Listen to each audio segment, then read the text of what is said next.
What's up, you guys? Welcome to the Devontae Army. Now we're about to watch Young Don the Sauce God again. I said we're going to do part 2 where he gets fired from McDonald's. And if you haven't seen the last video, we started part 1 where he just came from America. He came from Jamaica. He wants to go in America to settle his freedom of desires. We better click in this video. Last time on Don Hines Animated. So now you have some context as to why and how I got this job in the first place and how badly I would have wanted it all to work out. But alas, instead of being the solution of my dreams, it was the beginning of— Look at his lips! I hate them scary ass clowns, bruh. Now, I titled this video, How I Got Fired from McDonald's, which implies that I was actually fired from my job for being a terrible employee. Which I was, not gonna lie. If there was a checklist consisting of all the reasons to fire someone, I definitely had most, if not all of them checked off. But technically, I could have also just as easily named this video Why I Quit My Job at McDonald's. In a way, my breakup with McDonald's was just like my breakup with my high school sweetheart. Because in both situations, if you were to ask who broke up with who, it kind of depends on who you ask. I definitely broke up with her. This is what I mean. If you were to pull out my employee record from McDonald's, my file would definitely say not rehirable, indicating that they did indeed fire my ass. But in actuality, I stopped showing up to work well before they stopped putting me on the schedule, which in my book counts as me quitting.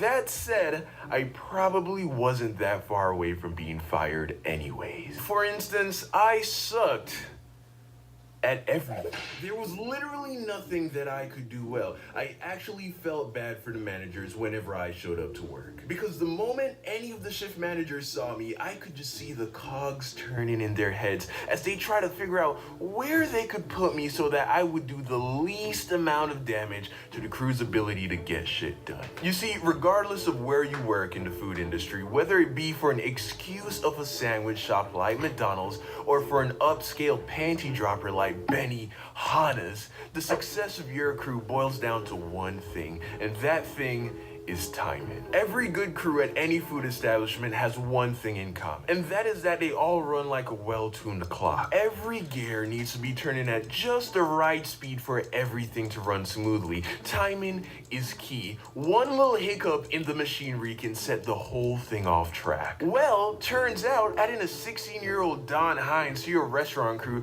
was like taking your finely tuned clock and beating the ever-living shit out of it with a sledgehammer. It honestly didn't matter where you put me. Oh, you want to put me on the grill? Sure, just don't expect any fresh burgers when you run out, dude. Because you can bet your ass they will not be ready. Or even better, what's that you say? The Angus beef burger tray's full and we don't need any more because we probably won't sell any for a little while. Well, here's 10 more. Sorry. Oh, say what now? You want me to make some cookies? Okay.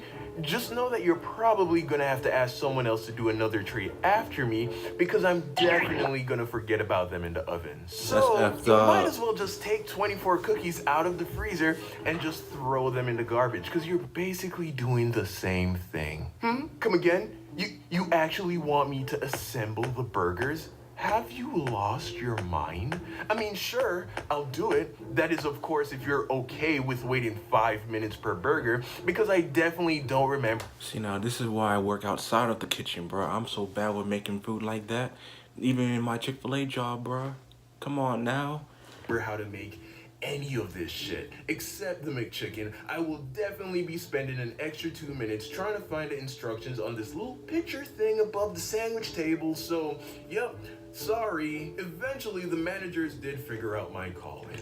I became the bread guy. You see, when you work on the sandwich table at McDonald's, your responsibilities include, but are not limited to, checking for new orders, making sure the bread trays were full, toasting the bread, and assembling the sandwiches. I was so bad at everything else that the managers decided to take the two simplest responsibilities of the sandwich makers and give them to me. So for entire shifts, my job was to make sure that the bun trays were always full and to toast the buns for the new orders. And whenever it got slow, I would just clean. That was pretty fucking sad. I also stole a lot. Wait, let me explain. Almost everyone who worked there stole. And no, I don't mean money. I'm talking about food. Whether it was squeezing 13 nuggets into a 10-piece box, or putting an extra patty and some bacon on a burger, or my personal specialty, smuggling cookies into your pocket when the manager wasn't looking, stealing was just a part of the culture. And as Bruh, let me tell you something. At my job, Chick-fil-A, everyone been sharing so many fries and nuggets, bruh. We ain't, managers and the operator weren't even looking. My friends be like, don't even ask anybody.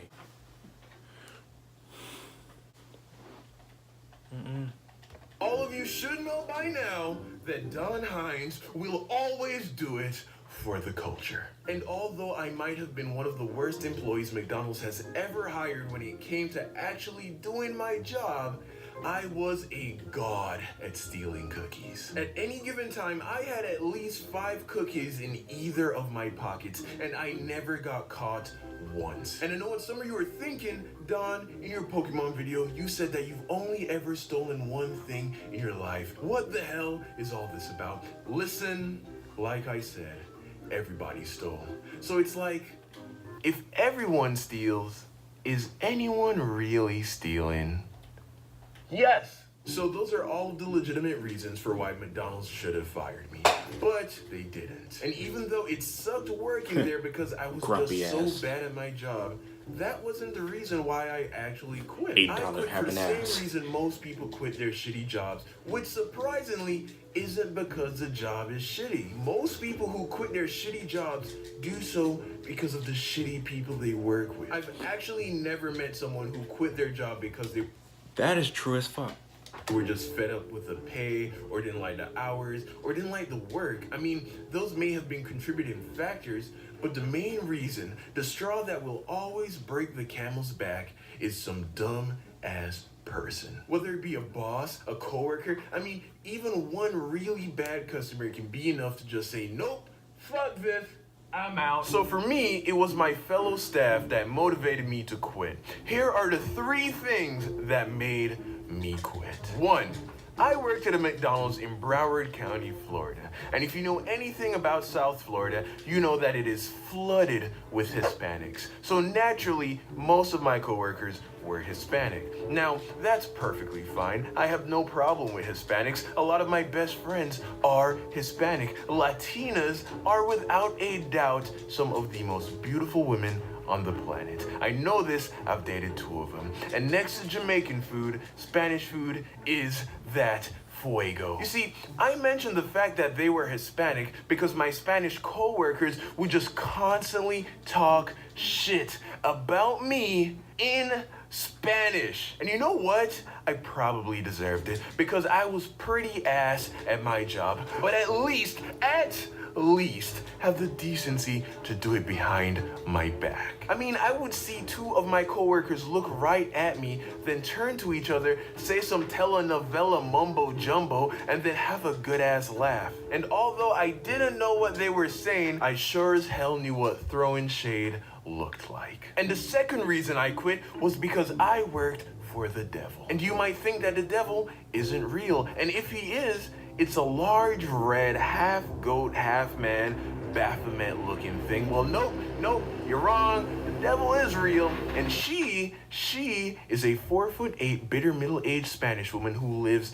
in South Florida. If a black hole were to just spontaneously form in the middle of South Florida, I guarantee you that it was in fact a result of so much fucking evil being compacted into such a small body. That kind of density is bound to hit a critical mass eventually, and when it does, that McDonald's is going to be ground zero, believe that. I could go on and on about how terrible it was working for this woman. She would yell and snap at people. She'd call people names. She was the type of person to fuck with your lunch schedule just because you pissed her off that day, which was every freaking day for my incompetent ass. I would have an 8-hour shift and she would make me take my lunch an hour after I got there. Tell me some bullshit about it's the only way the schedule would work out for everyone. Shut up! I remember this one time she straight up held my check hostage until the end of the shift on payday just because she knew I wanted to see how much I got. And I know she was just being a bitch to me because everybody else got their checks.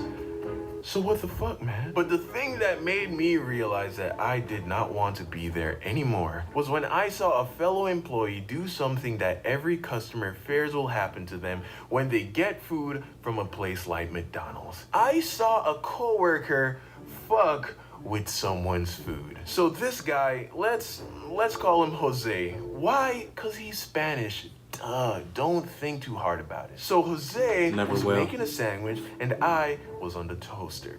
As he was making the sandwich, he accidentally drops the top bun on the ground. I then watch him, watch me, watch him as he reached down, picked up the bun, and continued to make the sandwich. Now, I was 16. This dude was easily 25, and apparently had been working there for quite a while. He was swole, spoke almost no English. Shit, he barely spoke, period. He had face tattoos, that is, tattoos on his face. So basically, Wait, whoa, hold up. He had a lunch schedule, right? Ain't that the person who made his food? Roll with it. Wasn't gonna say shit. Instead, I walked over to the pickup area, retrieved the contaminated sandwich, threw it away, and then made a fresh one myself. So if you ever ordered a cheeseburger from a McDonald's in Pembroke Pines, Florida, the one by the LA Fitness, in the month of October in 2011, and it took hella long to get there and was made incorrectly, you're fucking welcome. Because there's a good chance that that one was for me. And although you were probably disappointed when you got it, at least you know it wasn't previously used to clean the McDonald's floor before you ate it. That was the last shift I ever went to. I called out every shift after that, and then they took me off the schedule. So that's how I technically got fired from McDonald's. Moral of the story, as was once said by a very, very funny man, fuck McDonald's. What's up, fam? Thank you for watching another Don Hines animation. Make sure to like. Alright, Team Devontae. I'm just gonna say what he said was true. No matter what job that's like fast food, you're gonna just fucking quit because of the customers. Not only the customers, but the people you work with, right? So I quit because of the people I work with. It's just that customers were nice, but the people I work with just piss me off with trying to run orders fast now and stuff like that. I keep trying to tell them, hey, that all the customers keeping me waiting, trying to bring food to the table for other people, and my bosses be shit, bro. My boss be like, hurry up, you being so slow and stuff like that. Like, I'm like, come on, bro. It's like these people trying to hide their table markers and stuff like that. We go to Chick-fil-A, they had table markers. Y'all had like a certain table y'all want to sit at. Y'all be like hiding table markers in the bathroom under. I'm like, what the fuck? I don't even get it. Like, I'm trying to be nice and everything, hospitable in Chick-fil-A, but still with the freaking co-workers and my boss, bro. Like, I don't know how to sum this up, but no matter what you work at, you're gonna have some shitty people. You have some shitty ass people, bro. Numerous people had quit at my Chick-fil-A job. I started at October, and I've been there for like 7 months, and I remember like a couple of them, and then like out of nowhere, they just disappeared. Like, I don't even know. I keep asking them what the hell happened to them. They're like, oh, we must get fired and stuff like that. I'm like, when the fuck was this? When the fuck was this? So, that's all I gotta say. Hope you like and subscribe to Team Devontae, because this is the Devontae headquarters. And I'm out.